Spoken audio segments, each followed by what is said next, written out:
Good morning student. आज हम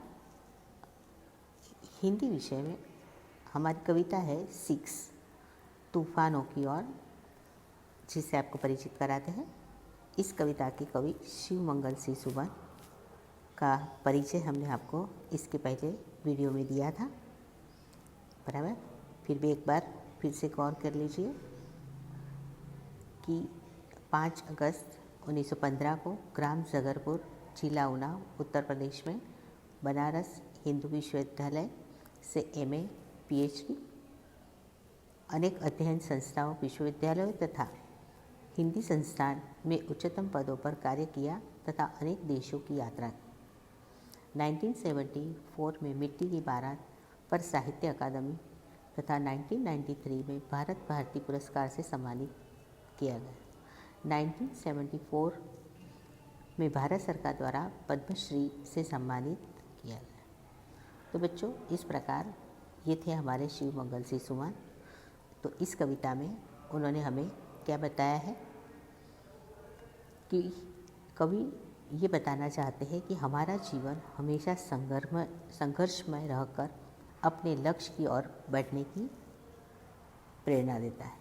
जिस तरह आग में रहकर सोना निखरता है, उसी तरह बाधाएं हमें जीने की नई राह दिखाती तथा आगे बढ़ने के लिए हमारे इरादों को मजबूत बनाती है।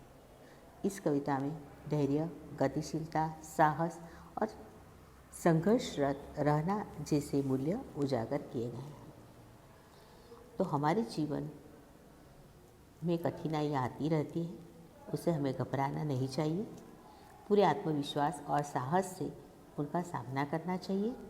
इस संसार सागर में अपने जीवन की नाव को पार लगाने का यही एक उपाय है। तो आइए हम इस प्रस्तुत कविता के कवि ने जो हमें सीख दी है, तो इसके साथ कविता का गान करते हैं। ये भी हमने आपको वीडियो के माध्यम से इसका गान करवाया था। ओके, अपने आप आपकी कॉपी में ये कविता ज़रूर लिखी होंगी।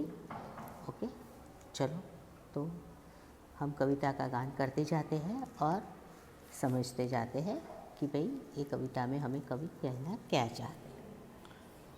तूफानों की ओर घुमा दो नाविक निज पतवारा, आज सिंधु ने विष उगला है, लहरों का यौवन मचला है।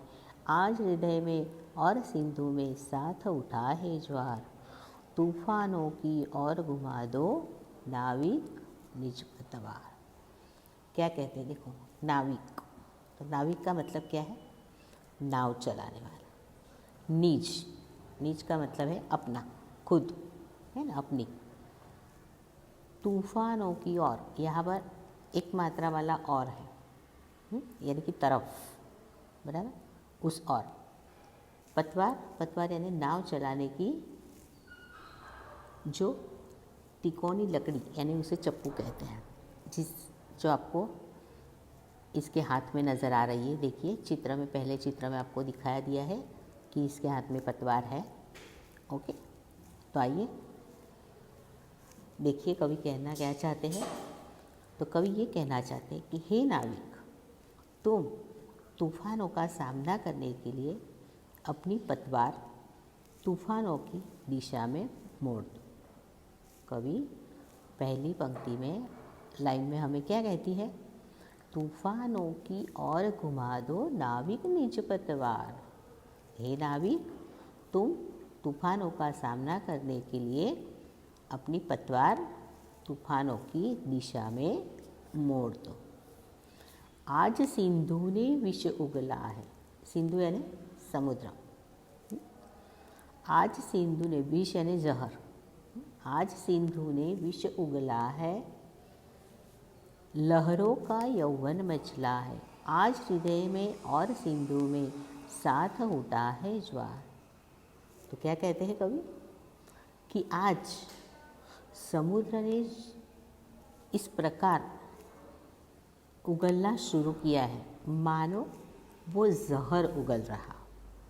आज समुद्र में ऐसा तूफान आया है कि मानो इस समुंदर ने अपने जहर को उगल दिया है, कठिन परिस्थितियाँ पैदा की हैं, इतनी बड़ी कठिन परिस्थितियाँ पैदा की क्योंकि नाविक अपनी नाव को लेकर एक किनारे से दूसरे किनारे की ओर चला जा रहा है और अचानक ही क्या हुआ कि समुंदर में तूफान आया।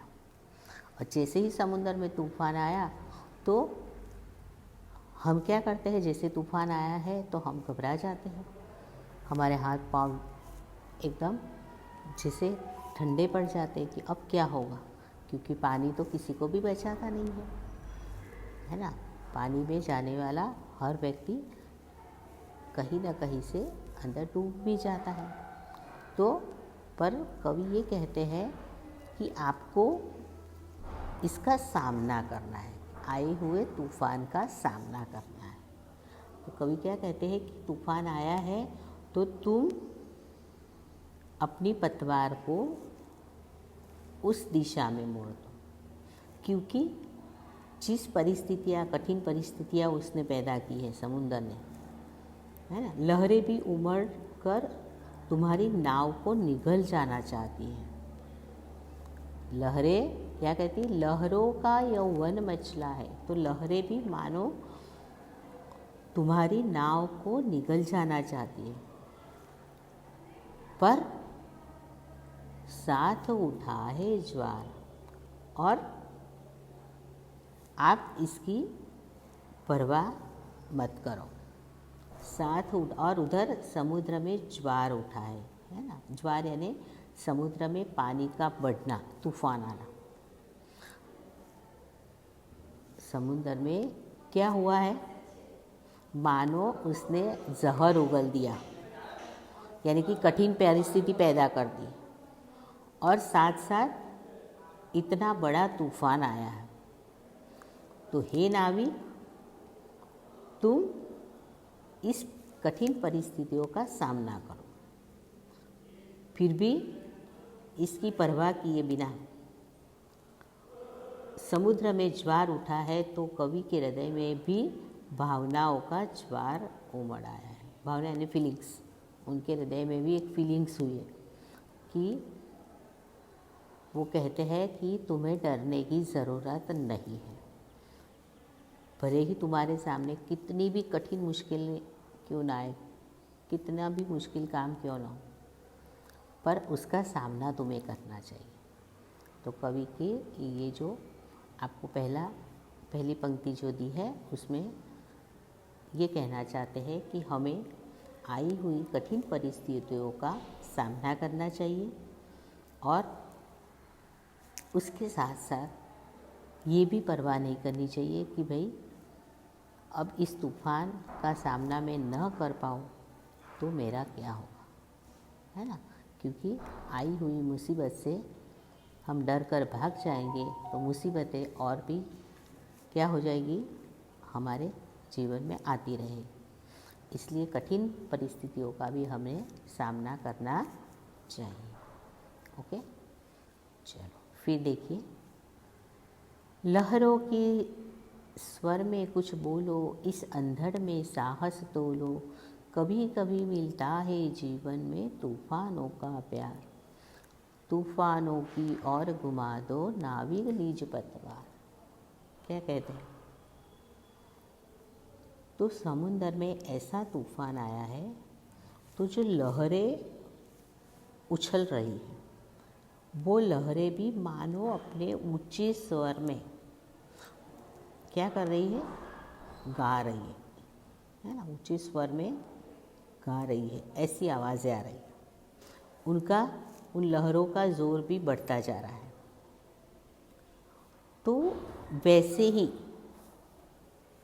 तुम भी तैयार होकर आई हुई इस तूफान का, यानी कि आई हुई इस आंधियों का सामना करने के लिए तैयार हो जाओ और स्वयं को आजमा कर देखो कि तुम में कितनी हिम्मत है। जीवन में तूफानों का प्यार कभी कभी मिलता है, यानी कि मुश्किलों का सामना करने का प्यार किसी को ही मिलता है। जो भाग्यशाली लोग हैं वही जीवन की कठिनाइयों का सामना कर सकते हैं। हर एक के जीवन में कठिनाइयाँ नहीं आती हैं, पर जो सामना करने के लिए तत्पर रहता है, तैयार रहता है, तो वो इंसान नसीब वाला है। तो ऐसे नसीब वाले लोगों के जीवन में ही कठिनाइयों का सामना करने का मौका मिलता है। इसलिए कवि दूसरी पंक्ति में क्या कहते हैं कि लहरों के स्वर में कुछ बोलो, इस अंधड़ में साहस तोल। अंधड़ यानी आंधी। कभी कभी मिलता है जीवन में तूफानों का प्यार, तूफानों की ओर घुमा दो नाविक निज पतवार। सुखी तो हर इंसान हो सकता है, पर जिसके जीवन में दुख है वो सुख की ओर जाने के लिए आई हुई मुसीबतों का सामना करने के लिए तत्पर रह जाता है, यानी तैयार होता है कि बहुत दुख भुगत लिया, अब मुझे इस आई हुई कठिनाइयों से, आई हुई मुश्किलों का सामना करने की ज़रूरत है। इसलिए कवि क्या कहना चाहते हैं कि भले ही समुद्र में तूफान आया है, आया हुआ तूफान अपने ऊंचे स्वर में ज़ोर ज़ोर से आगे बढ़ता चला जा रहा है, पर हमें इस आए हुए इस आंधियों का सामना करने के लिए भी तत्पर हो जाना चाहिए। हमें ये आजमा कर देखना चाहिए कि हमारे में कितनी हिम्मत है कि हम किस प्रकार इस आए हुए तूफान का सामना कर सकते हैं। तो भाग्यशाली इंसान को ही इस कठिनाइयों का सामना करने का मौका मिलता है। तो ये दो पंक्तियाँ हमने आपको पेज नंबर 33 पर थी, सो विस्तार से समझाई। अब हम आते हैं पेज नंबर 34 पर। ये जो पंक्ति है हम इसके बाद